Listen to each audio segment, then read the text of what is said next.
Wah, Assalamualaikum warahmatullahi wabarakatuh. Alhamdulillahirabbil alamin, rabbil masyriqi wal maghribi wa rabbul akhirati wad dunya wa rabbul nas wa rabbul falaki.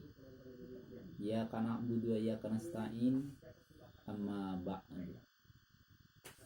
Para pemirsa dan saudara-saudara semuanya, dalam pada malam hari ini, kesempatan ini saya mohon subscribe-nya jangan lupa. Nah itu subscribe, dan saya terima kasih kepada semua yang sudah subscribe. Minta tolong semuanya yang melihat pada video ini supaya subscribe. Jadi kita sistemnya tolong menolong, karena manusia diciptakan oleh Allah Subhanahu wa taala juga tidak hanya diciptakan, yaitu diperintah juga oleh Allah atau disuruh oleh Allah. Seperti contohnya, wa ta'awanu 'alal birri wa taqwa wa la ta'awanu 'alal ismi wa udwan. Itu kira-kira seperti itu. Jadi perintah Allah kepada makhluknya, kepada hamba-hambanya, yang artinya wallahu a'lamu bimuradi, tolong menolonglah kalian semua dalam ketakwaan dan dalam kebaikan. Wala ta'awanu, dan janganlah kalian semua tolong menolong dalam perbuatan permusuhan dan perbuatan dosa. Nah, maka dari itu kepada para penonton semuanya, saya mohon seandainya nanti acara saya menuju kepada ketakwaan dan kebaikan, tolonglah di subscribe. Saya minta tolong. Tapi kalau menuju kepada maksiat atau kemungkaran, maka itu jangan di subscribe. Karena apa? Oleh Allah Subhanahu wa taala tidak boleh menolong orang yang berbuat dosa atau permusuhan. Itu keterangannya seperti itu. Maka dari itu mari kita tolong menolong, karena Allah Subhanahu wa taala menyuruh kita untuk tolong menolong. Dan juga tolong menolong itu termasuk daripada ibadah kepada Allah Subhanahu wa taala, yang mana kita diciptakan oleh Allah Subhanahu wa taala di muka bumi ini, maupun yang zahir maupun yang gaib, yang kelihatan yang tidak kelihatan, semuanya diciptakan oleh Allah Subhanahu wa taala. Kata Allah, wa ma khalaqtul jinna wal insa illa liya'buduni, itu di surat As-Sajdah di Al-Qur'an. Seperti itu perkiraannya, tidak aku ciptakan jin dan manusia semuanya itu illa liya'buduni, kecuali supaya ibadah kepada Allah. Maka dari itu, seperti apakah ibadah itu? Itu kira-kira seperti itu. Kan orang kadang-kadang nggak tahu. Saya juga kan seperti itu. Seperti apakah ibadah? Katanya orang suruh ibadah, suruh ibadah, suruh ibadah dan ibadah. Jadi bentuk ibadah itu seperti apa? Karena ibadah sendiri katanya, bahasanya itu dari kata bahasa Arab. Lalu bagaimana kalau dibawa ke bahasa daerah atau ke bahasa negara, seperti bahasa nasional? Di Indonesia nasionalnya, bahasa nasional kan bahasa Melayu atau bahasa Indonesia. Ibadah itu apa kalau diterjemahkan ke bahasa Indonesia? Kira-kira mungkin kalau orang-orang yang melihat ini sudah berpengalaman jauh, berilmu tinggi, mungkin paham. Tapi kalau yang menengah ke bawah seperti saya, orang-orang yang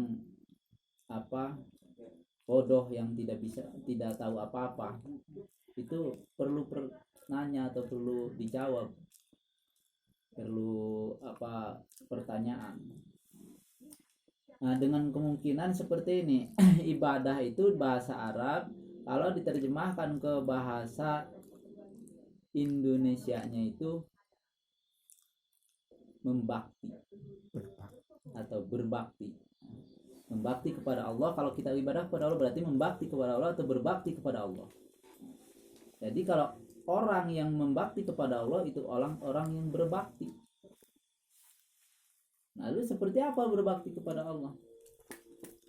Kata Allah, wa ma umirtu illa liya'buduni. Tidak aku perintahkan kecuali ibadah. Wa ma umirtu illa liya'budullaha mukhlishina lahudin. Ya gitu. Mungkin tadi salah. Jadi tidak diperintahkan kecuali supaya ibadah kepada Allah, lahu, dan kepada Allah itu supaya beragama. Jadi beribadahnya itu dibarengi beragama.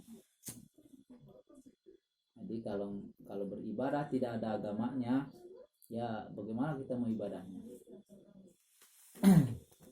Maka dari itu yang dinamakan ibadah itu atau berbakti itu yaitu kita melakukan perintah-perintah Allah Subhanahu wa taala.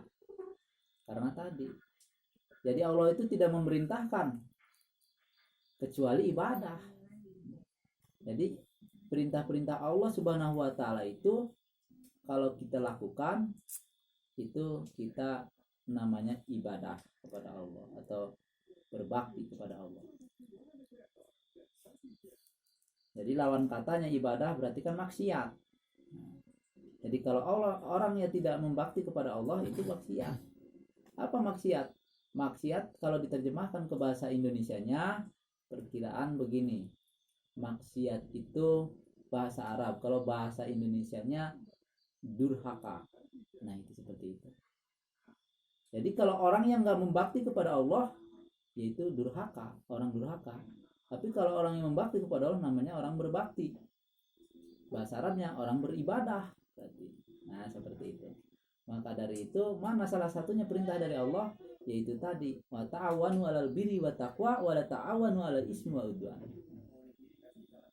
Jadi tolong menolonglah kalian semua dalam masalah takwa dan tolong menolonglah kalian semua dalam kebaikan. Jadi kalau orang yang tolong menolong dalam masalah takwa dan masalah kebaikan itulah orang yang bertakwa. Itulah yang orang yang beribadahnya. Maaf. Orang yang beribadah. Tapi kalau orang yang bermaksiat, ya tadi kata Allah, janganlah kalian tolong menolong dalam permusuhan dan perbuatan dosa, tapi kita malah ditolong sama kita. Nah, itulah yang dinamakan maksiat. Jadi sesuai dengan konsep Allah Subhanahu wa taala menciptakan manusia itu supaya ibadah. Karena apa kok suruh ibadah supaya ibadah? Nah, menurut para ulama, sebagai kita manusia yang beragama Islam ahli sunnah wal jamaah, kita harus berpedoman kepada ulama. Juga di samping kita berpedoman kepada Al-Quran, hadis, ijma ulama, pada ulama juga harus berpedoman. Kata ulama begini, di dalam kitab kalau nggak salah namanya Tasil Mutashil atau kitab Awamil di Murad, bagian muradnya, al ibadatu hasanun sawabuha al maksiatu qabihun ajabuha. Yang ibadah itu bagus pahalanya dan maksiat itu buruk siksaannya. Nah, jadi supaya kita mendapatkan kebaikan dari Allah Subhanahu wa taala dalam masalah kebaikan. Sebuah pahala. Jadi biar ibadah kita itu biar kita itu ibadahnya diterima oleh Subhanahu wa taala, jadi nanti di akhirat kita mendapatkan pahala maupun di dunia pahala yang baik. Makanya Allah memerintahkan kita supaya ibadah. Kenapa? Kalau kita maksiat, maka kita azabnya atau siksaannya itu lebih buruk. Gitu. Jadi Allah Subhanahu wa taala itu kasihan sama kita. jadi kita suruh ibadah. Maka dari itu mungkin terus, nah selanjutnya kita saudara-saudara, mungkin hanya itu dulu yang saya sampaikan tentang masalah tolong menolong yang ada kaitannya dengan kehidupan kita sehari-hari maupun di setiap waktu, tiap tempat. Maka dari itulah saya mohon maaf atas semuanya, mungkin banyak salahnya daripada benarnya karena saya manusia biasa. Sesuai dengan keterangan li'anal insanu makhluk khata'an nisyan, karena sesungguhnya manusia itu salah dan lupa. Nah itulah saya akhiri. Usikum wa nafsi bitaqwallah. Wassalamualaikum warahmatullahi wabarakatuh.